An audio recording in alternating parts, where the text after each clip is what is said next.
Dream Theater is one of the most successful bands since the early 1990s, with one of the most dedicated fan bases in the game.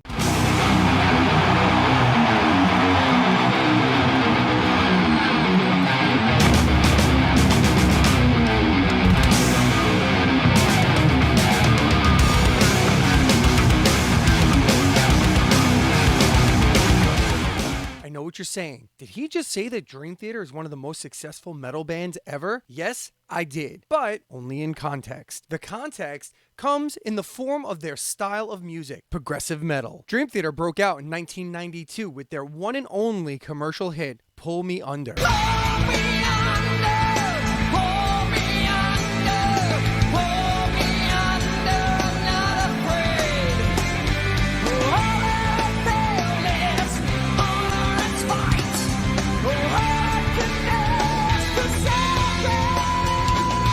And since then, they've built a career that has seen them tour the world multiple times over, produce 14 studio albums, multiple live DVD and albums, with sales reaching roughly 13 million worldwide, with a few of those releases actually cracking the Billboard 200.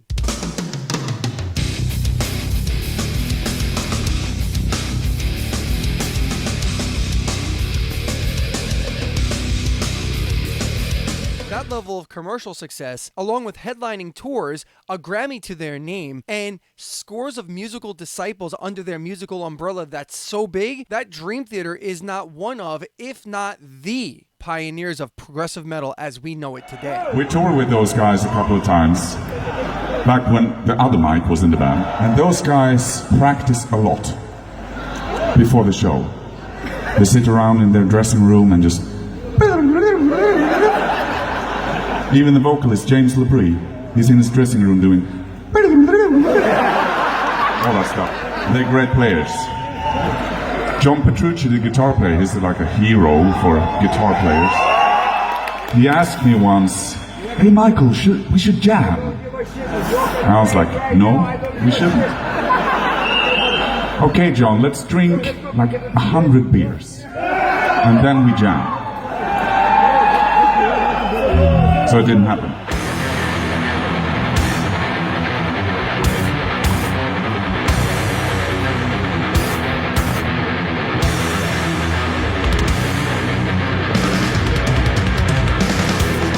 So let's break down their studio albums through the eyes of my Dream Theater fandom.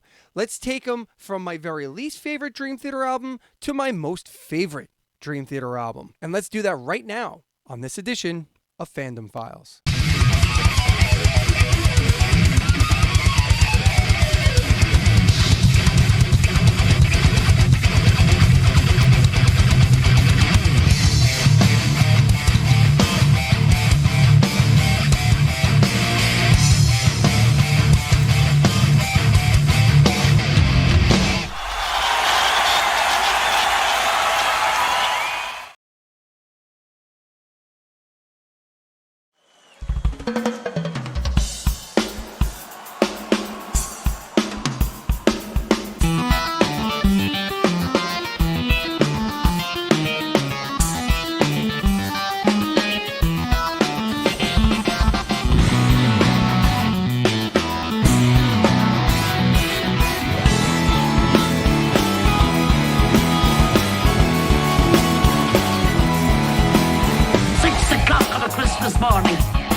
Of Dream Theater from the very beginning. Not the very beginning. I had heard of them when they were called Majesty, being from Long Island myself and traveling the circles of the metal scene on Long Island back in the early 90s, but I was still kind of young. I was still in my mid-teens, 14, 15 years old, so I heard of them, but I never had a chance to see them in the clubs or anything like that. So when Dream and Day Unite came out, their first album, I was not aware of it. I had heard of this band, but I wasn't aware of Dream Theater as a band.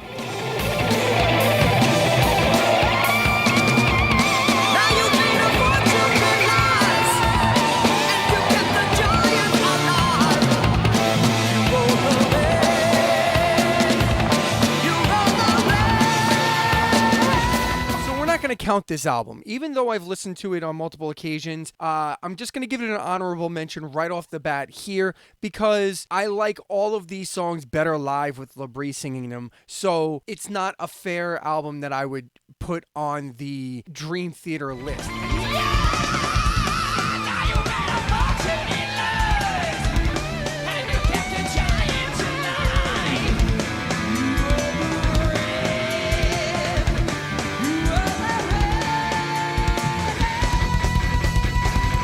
As far as most people are concerned, Images and Words is the first Dream Theater album proper. I know that technically it is When Dream and Day Unite. It has the Dream Theater logo and the name on it. It is with a major label. Well, not a major label, but it's with a label, and now it's been re-released on a major label. But I'm not going to count it. Sue me. Whatever.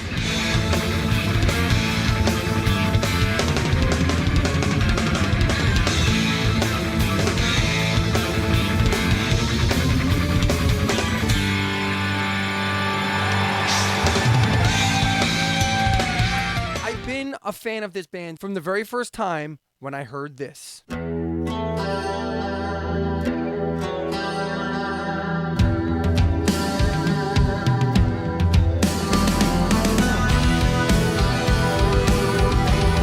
mind was blown for the next 6.5 minutes because I did hear the radio edit first, and then I immediately ran right out and I bought the CD, and I've been a fan ever since. Watch the spell falling, gives no meaning to it.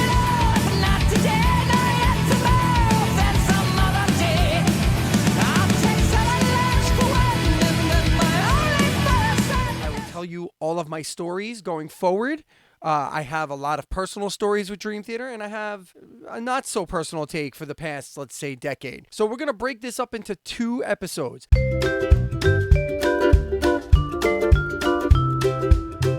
The first episode is going to be the Mangini era, and the second episode is going to be the Portnoy era. There are 2 reasons for this. The first reason is I don't want to get into comparing, scratch that. I don't mind comparing Portnoy and Mangini. The real reason, I was going to make up a reason so I can be kind and not piss off the Dream Theater fans and those people who so ardently defend everything that Dream Theater does. I wasn't going to get into this, but honestly, in my countdown, I will tell you right off the bat, there is not one single Mangini era album that is better than a Portnoy era album, in my opinion. So I'm going to get that right out of the way. Maybe it's a spoiler alert. Maybe it's, I'm giving away the game. I don't know. You'll have to tune in and find out where everything lands. But I will tell you right off the bat that the reason why the Mangini episode is first, because normally in Fandom Files, I would count them down from my least favorite album to my very favorite album. And my least favorite albums from Dream Theater happen to have Mangini playing drums. I don't think it's his fault. Maybe it is. I'm not in the room. I'm not in the studio. But what I will say is it just has shaken out that way. So I really tried. I really, really tried. With that being said, let's kick this off with number 14.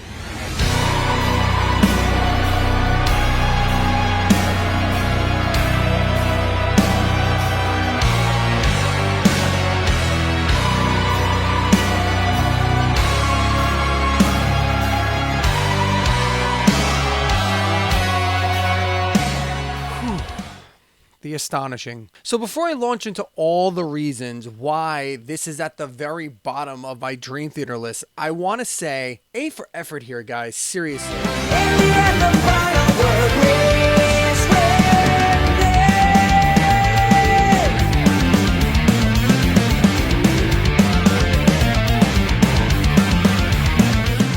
My full-blown dislike of this album, it was definitely a huge undertaking of creativity, and it was certainly Dream Theater trying to go outside the box, and that deserves to be noted and appreciated. As much as this album will forever disappear from my ear holes as soon as I'm done with this episode, praise for a band not falling into complacency is well deserved.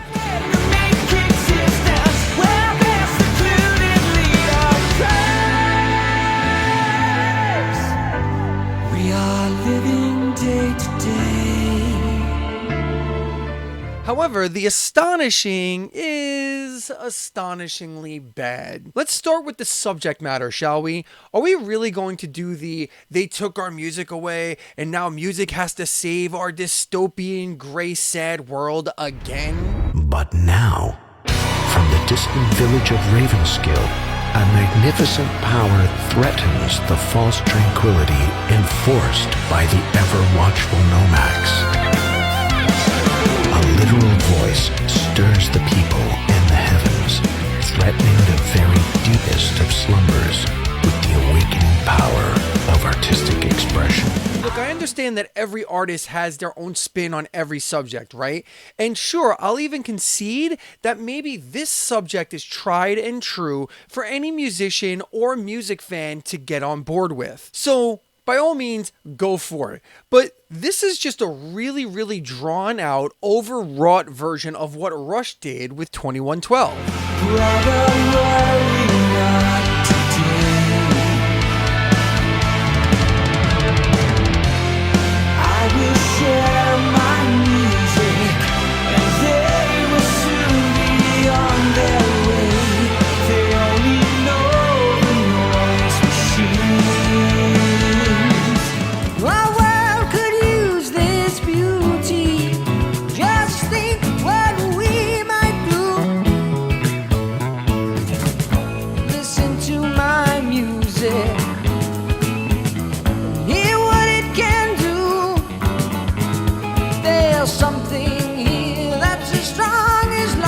Sorry, it's one thing to cover a topic that a band within your own genre has done before. It's been done many, many times. But to do the subject of the band who you are most closely associated with historically is just, I don't know, it's too on the nose for me.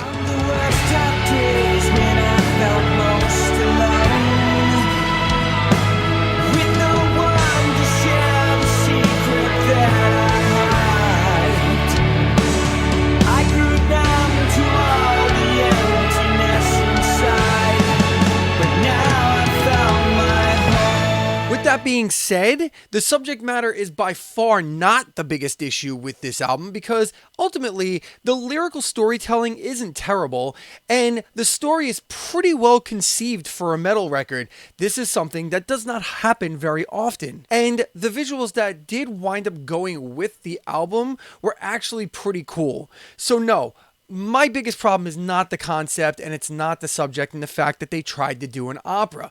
My biggest problem with this record falls at the feet of singer James LaBrie, a common thread that you're going to find for my criticisms of the Mancini era. And in addition to that, the sheer massiveness of this album is beyond comprehension, and that's saying something for a band like Dream Theater who has made an entire career out of making epic 15+ minute songs.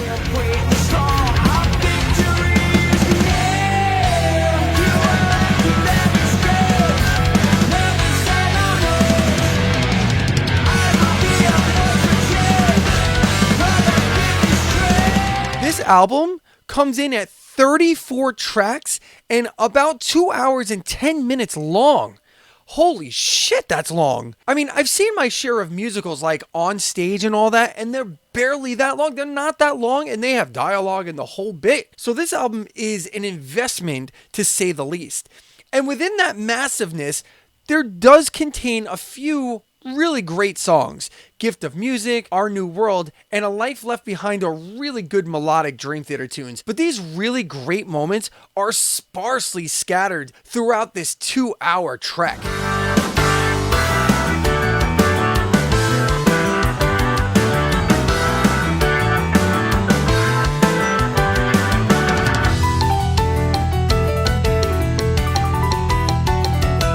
My other knock on the music end of this is there's just too much of this shit right here.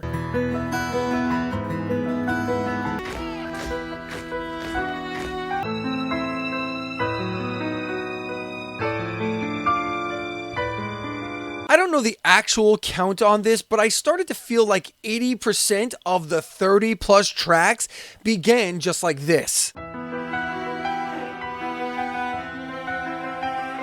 But if I'm being fully honest, and it pains me to say this because, well, Look, let's just get this out of the way right now, okay? Because it's a common thread throughout this entire episode. James LaBrie has become an issue for Dream Theater over the last decade or so. It pains me because I love this performer and his voice and his melodies and all that he's contributed throughout all these years so damn much. And a lot like a few of my other favorite vocal heroes, it seems that LaBrie is just maybe holding on a little too long, or he's not making the adjustments that's necessary to continue on in this line of music.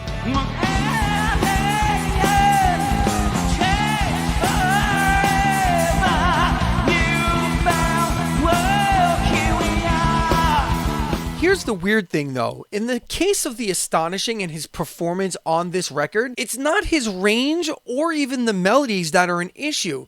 In fact, his literal vocal performance from a range of melody perspective, it's actually quite good. Destiny has shown his face, and now the time has come. Desperation blinds me, and through these blasting nights I see. What the problem is that this type of one-man show type of thing, it's really not up James LaBrie's alley. Look, some vocalists have the ability to fluidly go back and forth between characters almost on a dime, somewhat like a chameleon would be able to do, like change its skin and its tone and the whole bit, right? LaBrie is not that guy. He's just not.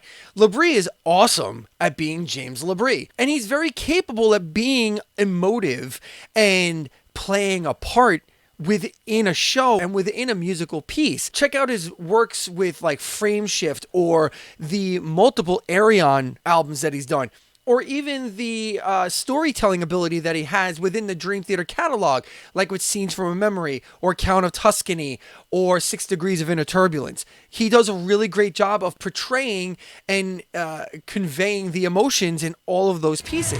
Should I fall for the stories I hear? Is he really a threat I should fear? Such a foolish young man doesn't seem to understand. So let me be perfectly clear. So couple this problem where he tries to play multiple characters and does it not very well, in my opinion, with this massive story, with an ungodly amount of music, and this one guy, to his credit, trying to be different characters, he just doesn't do it effectively enough. The melodies are fine. His performance is actually pretty solid. But with all of these things rolled into one, you have The Astonishing, which is an astonishingly long and astonishingly drawn out piece of music that feels like more of a chore to listen to than a splendid Dream Theater album.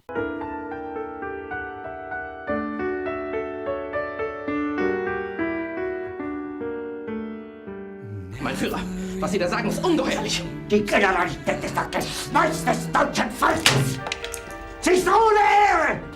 Jahrelang hat das Militär meine Aktionen nur behindert.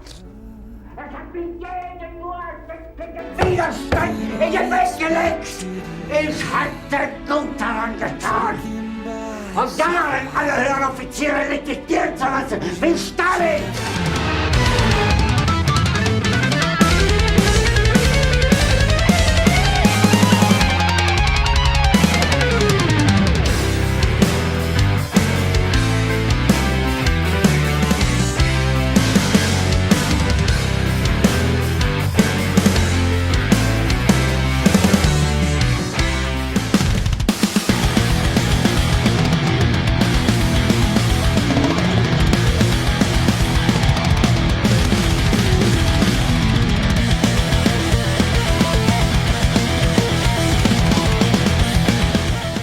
So having recently listened to the entirety of the Dream Theater catalog in order over the past few weeks, I will say that there is a pattern that I recognize with the band recently. I honestly think that View from the Top of the World is generally a very uninspired album as a whole. Look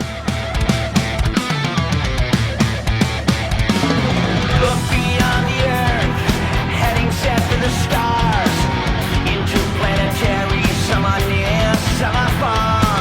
As much much as The Astonishing was Dream Theater thinking outside the box, this album feels a lot like they're trapped inside of one. I wouldn't call it bad necessarily, but I feel like I'm not hearing anything new at all. I feel like it's just rehash, retread, rinse, repeat, Dream Theater again.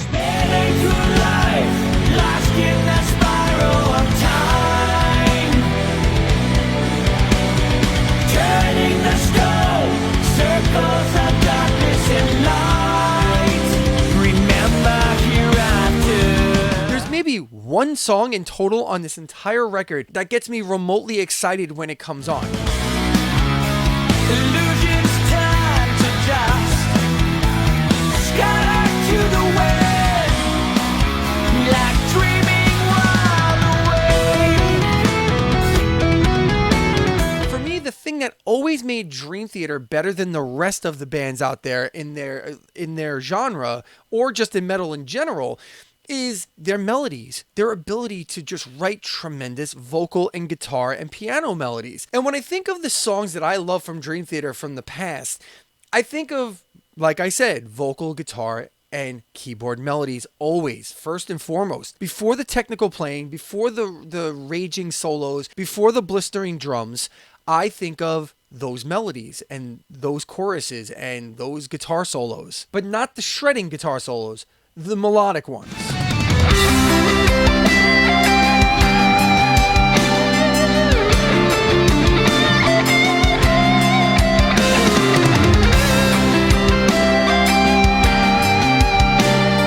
Now, sure, this goes without saying, they're technically insane, and their instrumental breakdowns are insane, and they are each individually, probably historically, amongst the greatest of all time in their each individual sections of the band. But I have to be honest and tell you that, especially in prog metal these days, technically sound musicians who can play fast or play their instrument on a very high level, it's kind of commonplace these days. Not to say that it's not exceptional that they can do things better than others, but that's not why you come to Dream Theater, and that's not why they've been around for over 25, almost 30 years now. Actually, over 30 years. Signals in the mist, our true state of mind.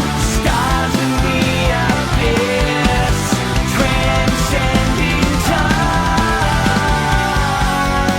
So they need something that separates them, and melodies were always that thing. And to me, Dream Theater was first of their kind. They were the first to do this. So the spotlight is always on them, and maybe that's unfair. But they never ever rested on those laurels. They never sat back and said, well, we're the first to do this, and we're the best. And on View, this feels like the first time they're actually doing that. Every single album of the Portnoy era was vastly different from the last. And in addition to that, the melodies on all of those records were all-timers. That seems to have become less and less over time, over the last decade. And the pinnacle of this problem appears to be on View from the Top of the World. All my natural instincts are begging me to stop, but somehow I carry on, heading for the top.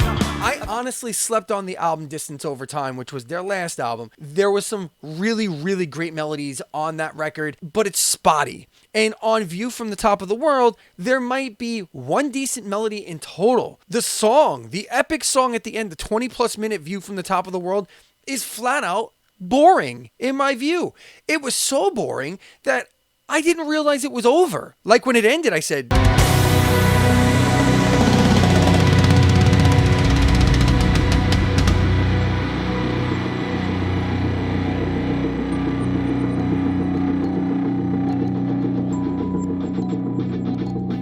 Was that it? That's the end of the song? It was very strange to me. Last thing I will say about this album is this.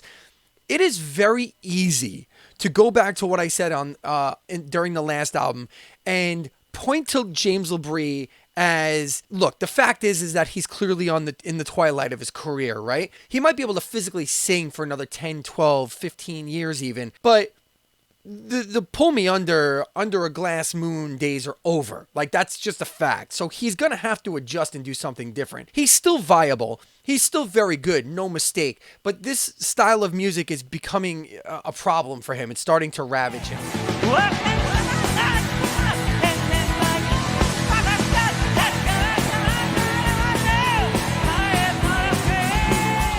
Range has taken a real hit over the last few albums. With that, though, I definitely was the first to stand in line and get ready as a singer myself to bash his performance on this album with a shovel. I really was. And as someone who loves James LaBrie, I started to look for reasons why it's not his fault. And I just couldn't find one for a long time. I started to see him as a hindrance on the writing process because of his diminished range. However, hold the phone. Having listened to the entire catalog as I have in a row, which I hadn't done for quite some time, I can honestly say that James LaBrie's diminished capacity range-wise is not an excuse. It's just not. Because if you put on the album Systematic Chaos, you will find that his performance on that album, as tremendous as it was, is not a range-based praise. He just has amazing melodies on that album, and the stuff that he does is not incredibly difficult from a range standpoint as it was on just about every other Dream Theater album. Don't get me wrong, James LaBrie has one of the most ungodly ranges in the history of rock and metal music. But on that record, I guess they didn't feel the need to push it or whatever. It's just the songs did not call for it. And to me, Systematic Chaos has some of the best melodies and best songs in the entire catalog. So clearly, Dream Theater has showed an aptitude in the past to write for mid-range vocals and have it be just simply fantastic.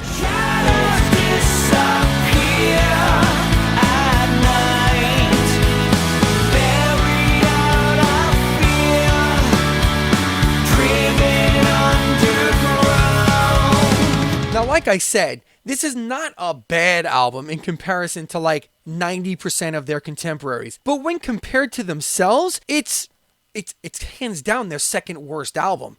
And if I'm being completely honest, I think there's parts of The Astonishing that buries this album. I just think The Astonishing as a whole was, I don't know, just a misguided project as a whole. There are some notable moments on this record, but they are few and far between. The Alien is a solid tune. Not something I would spin in my own ears on a regular basis, but it's not a terrible song. It's actually decent.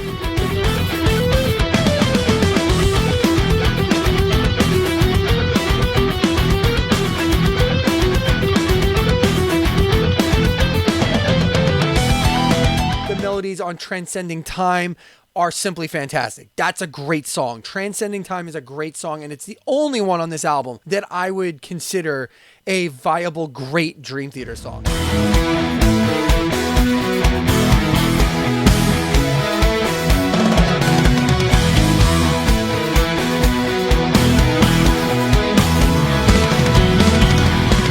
But one of the first singles, Invisible Monster, is a heavy-handed tune, lyrically just over the top. Invisible monster, always felt but never seen. Unwelcome presence, refusing to leave. And I heard a lot of talk about John Petrucci using a 7-string guitar leading up to this album for the very first time ever on this record. And I really didn't hear anything worth noting. I had to really dig deep to figure out what song. I mean, obviously, it was Awaken the Master because of this super deep riff. It's nothing new. Like, it's all been done before. Look, John Petrucci's a god. Like, the dude's a god. He can't be touched. He could probably play a 42-string guitar and absolutely shred on it and make my mind explode. But at this point, I need great songs from him and Dream Theater. I've seen him shred. I've seen him play the fastest guitar solo on the face of God's earth. I've seen Mike Mangini play drums faster than anybody in the universe. Doesn't impress me anymore. You need to come up with good songs because that's what makes Dream Theater better than the rest. And on this album, the view was not very clear. It's very muddled, and it seems like they very much just relied on their technical prowess as opposed to great songwriting.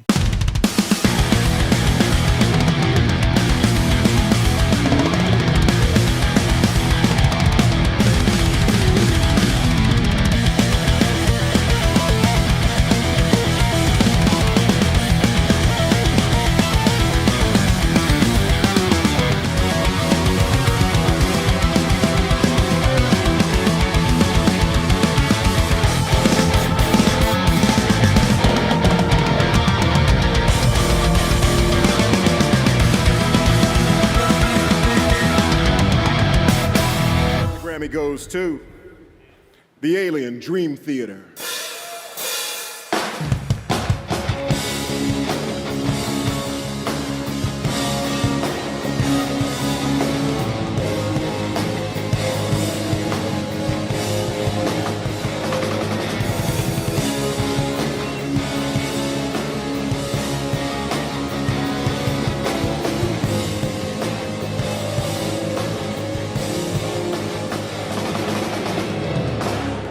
Wow, this is absolutely insane.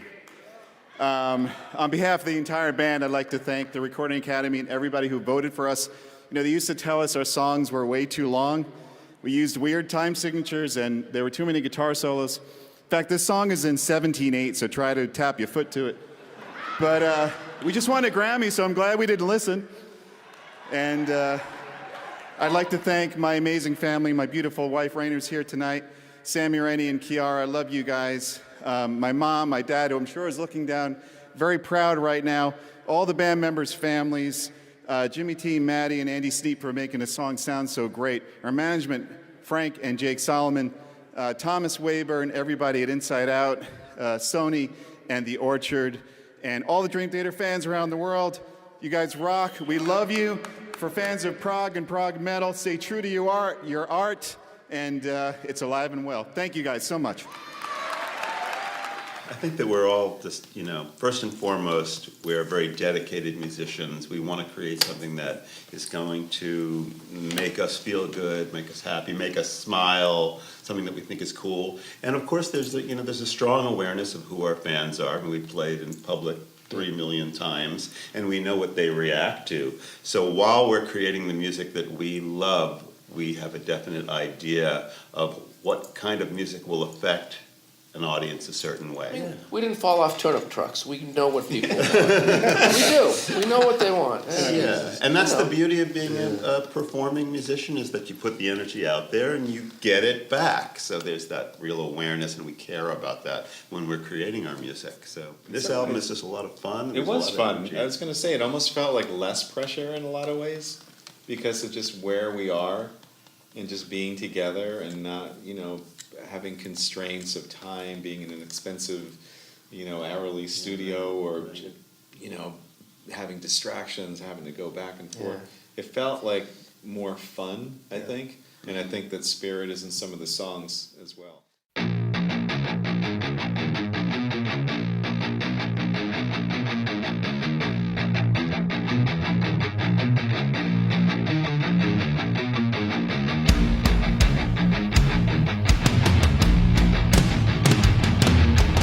I was so amped for this record leading up to its release. I loved 2 of the 3 singles released before the album came out, and my pump was primed, especially considering the astonishing was the album right before this. So I was ready for a return to Dream Theater form.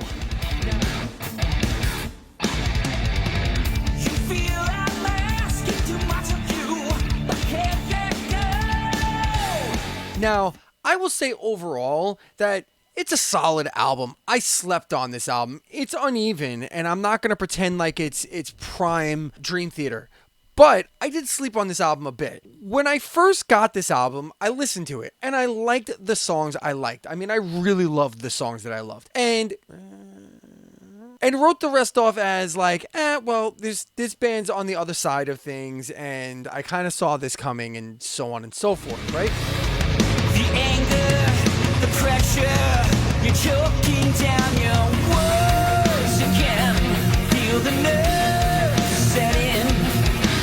I just considered it a completely underwhelming album, but one that I'll listen to because I'm a Dream Theater fan, right? It was good enough to justify it as a fan of the band. However, after further review, I don't know, I found this record to be very good. It's a very solid release overall when I really dig into it. Now, there are some problem spots, and I started to see some cracks in the armor that kind of led to View from the Top of the World.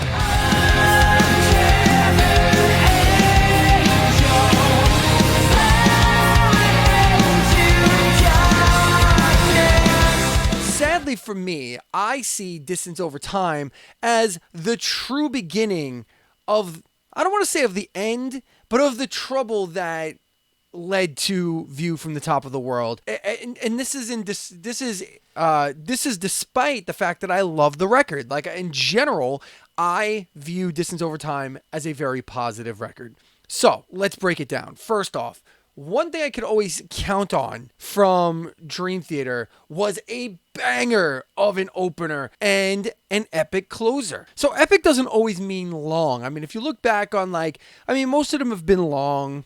Space Divest was I think it's close to 8 minutes, maybe 9 from Awake. But Beneath the Surface on Dramatic Turn of Events is a fantastic ballad by Dream Theater. And it's a closer. It's the end of the album. Very slow tune. So, and very short. It's 4 minutes or maybe 5 at most. It's a regular length song like you could hear on the radio. So, it doesn't always mean long. Now, remember I said at the top of this album that I loved 2 of the 3 singles that they released to start the album. Well, the one song that I truly disliked out of those 3, and I still do a lot, was Untethered Angel. This song was the first time that I heard James LaBrie actually not sound great in a studio.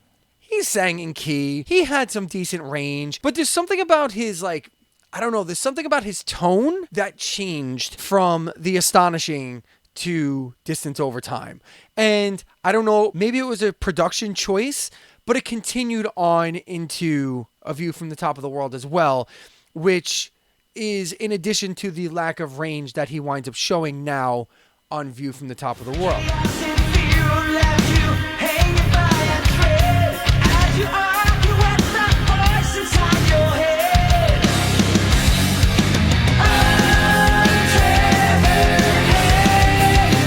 Song suffers from, I think, just it's a boring song. Untethered Angel to me is just boring, and I don't know, it's just a bad opener compared to every other album that came before it. Even The Astonishing. Gift of Music is a solid song. The prologue or whatever came before it was really cool. So the whole opening of that album is actually a bright spot of The Astonishing. Even on View from the Top of the World, The Alien is a good song. That's a legit song. This one just was a swing and a miss. And I don't know if they were trying to go for a different feel with the slow brooding or whatever, but it just missed. To me, it's just missed. And then you come to the end of the album, Pale Blue Dot.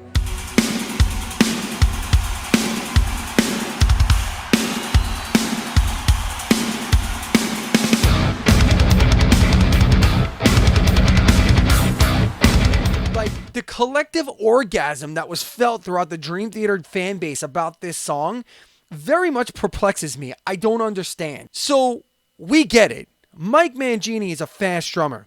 Totally got it. Very talented. Excellent drummer. This is not a Mangini problem. He's otherworldly fast. He might not be from this planet. He might be an alien. That might be what the song The Alien's all about. I don't fucking know.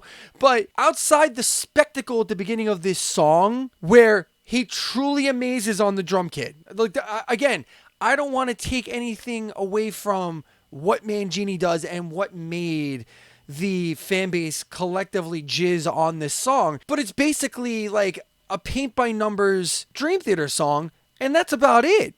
And again, a paint by numbers Dream Theater song is better than most. However, when you have to compare it to themselves and within the same exact album, you can compare this song to the only other long song on the album, because on any other album, this is the first Dream Theater album other than The Astonishing, where it's an opera, so obviously 35 tracks. Not one of them could be over 10 minutes. Distance Over Time is the only Dream Theater album to not possess a 10-minute plus song. Every song on this album is under 10 minutes. It's the first time it's been done.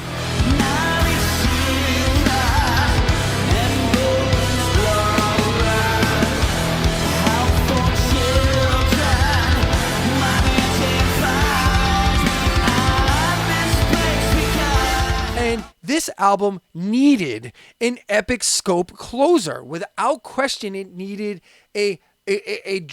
something to drive it home. Because even though I think it's a solid album, it definitely is inconsistent. Room 137. 137.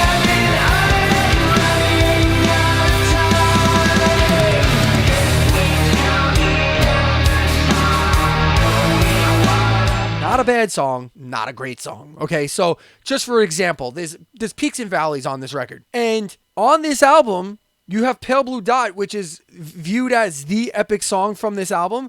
In reality, besides besides the brilliant technical precision that is displayed on Pale Blue Dot, and by no means is it a bad tune, the fan base's fawning over it was really kind of off base to me. I didn't understand it, especially considering 2 songs prior, you have At Wit's End, which to me is a fucking banger of a tune.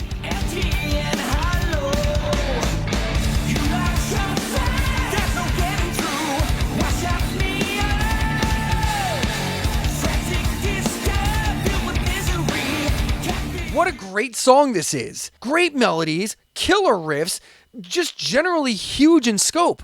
I would have closed this album with At Wit's End without question.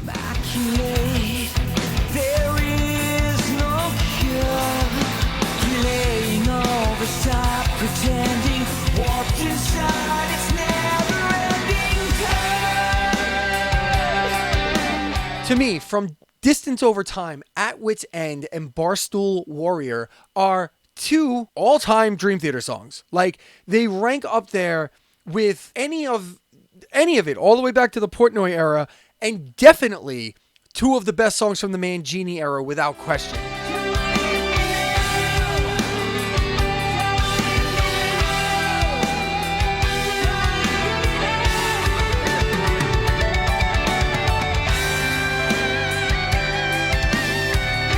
Oh, and let's just talk about Barstool Warrior for 1 second.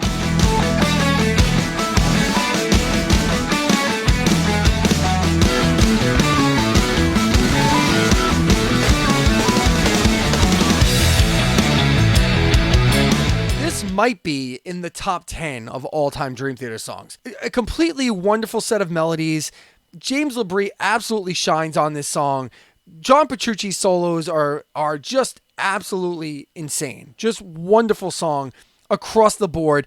And it was a really good song live too for LaBrie, who was really struggling during that show. Like, he got through it, but having to do all of Scenes from a Memory, also a set that had Nightmare to Remember, and I'm trying to remember. In the Presence of Enemies. Like, there was quite a bit in that set that was somewhat of a challenge for LaBrie, considering his current vocal state. But he really showed up for Barstool Warrior. It was fantastic.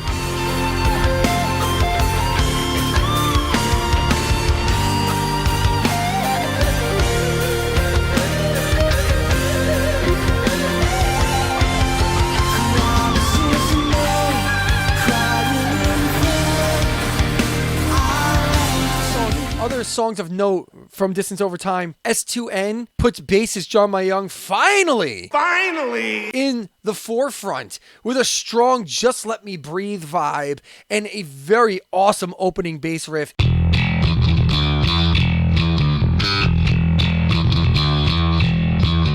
Just a great song. Choppy, ballsy, hard-hitting song, reminiscent of Falling Into Infinity era Dream Theater, in my opinion.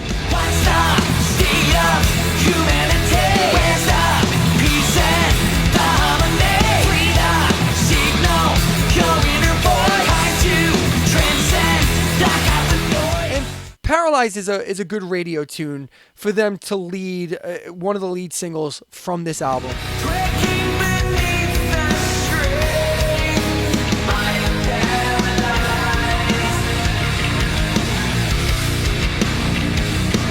To me, though, outside of At Wit's End and Barstool Warrior, which I said are 2 all-timers, the real gem of this record, and the one that I always find myself going back to, even though I can't pull the trigger and say that it's a better song than At Wit's End and Barstool Warrior, is the riff-tastic single, Fall Into the Light.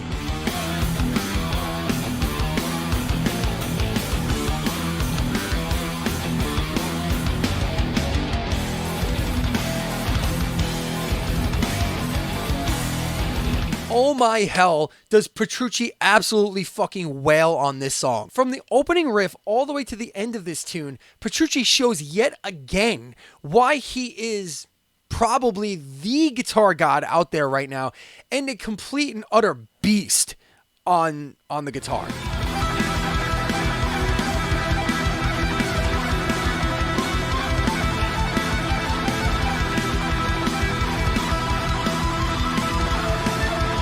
In addition to that, more great melodies from James LaBrie on this record. It really makes me sad that A View from the Top of the World has turned out the way that it did after this Distance Over Time, which turned out to be a really great melodic album. She's without a care, electrified and helping, 1,000 volts igniting me. I do have one last criticism on Distance Over Time, even though it's been mostly a good review of this album. Out of Reach is a solid ballad musically. It's a good song, but guys, Dream Theater, what? You waited till your 13th album to throw out like a love song about a woman? Like, really? I know there have been other songs that are vaguely about women or whatever, but this was like the type where it was like, I love this woman, and like songs like Far From Heaven and Beneath the Surface. But those are more about like, I don't know, like turmoil within a relationship. It's not like about it's not a love song per se, whereas Out of Reach feels like a love song, and it's just weird spot for Dream Theater to be in my opinion. It's just an odd choice for this band. It's not bad, and it's not creepy. Like, I'm not getting creepy vibes. It's not like a 60-year-old Gene Simmons singing Christine 16 to a 16-year-old girl. Like, it's not that type of thing. It's just weird. Yeah, that's all. It's just weird. But it's a good song, though. It's not a true knock. It was an odd choice.